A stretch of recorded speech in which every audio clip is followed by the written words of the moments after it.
Mark Nika, xhaxhai i Alex Nikës, një prej protestuesve të vrarë në protestën e 20 janarit 2011, është paraqitur sërish në ambientet e SPAK, rreth 2 muaj pas 15 vjetorit të tragjedisë. Ai ka përsëritur thirrjen për hetime të shpejta dhe të plota, duke theksuar se dosja vijon të mbetet pa përgjigje përfundimtare, pavarësisht se kanë kaluar afro 15 vite nga ngjarja. Sipas tij, drejtësia duhet të zgjerojë hetimet dhe të marrë në pyetje edhe personat e tjerë që mund të kenë ndjeni për atë që ndodhi. Në kuadër të hetimeve janë marrë në pyetje një sër ish zyrtarësh të lartë, mes tyre Sali Berisha, Bamir Topi dhe Lulzim Basha, por deri më tani nuk ka persona të rinj të akuzuar për të gjitha viktimat. Nuk e di pse veprohet kështu.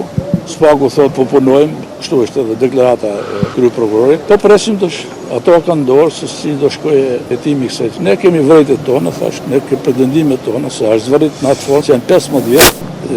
Kënojnë vitin e 16, se kjo çështje është në sirtarët e drejtësisë.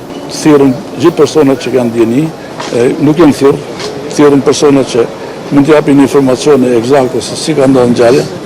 Duke filluar qoftë edhe përmbledhjet e shtetit që kanë në atë kohë, duke të kryeministrisë, gardës e tjerë. Nga 4 të vrarë në bulevard, Ziver Veisi, Faik Myrtaj, Hekuran Deda dhe Alex Nika, drejtësia ka arritur të dënojë përgjegjës vetëm 2 prej tyre, ish komandantin e gardës Andrea Prendi dhe Agim Lupon, të cilët janë dënuar, ndërsa për vrasjen e Alex Nikës dhe Hekuran Dedës ende nuk ka një përgjegjës të identifikuar. Dosja e 20 janarit u rikthye për hetim në SPAK pasi familja Nika kërkoi shpalljen e moskompetencës nga prokuroria e Tiranës me synimin që çështja të hetohet nga strukturat e posaçme. Hetimet vijojnë ndërsa familjarët kërkojnë zbardhjen e plotës së vërtetës dhe vendosjen e drejtësisë për të gjitha viktimat.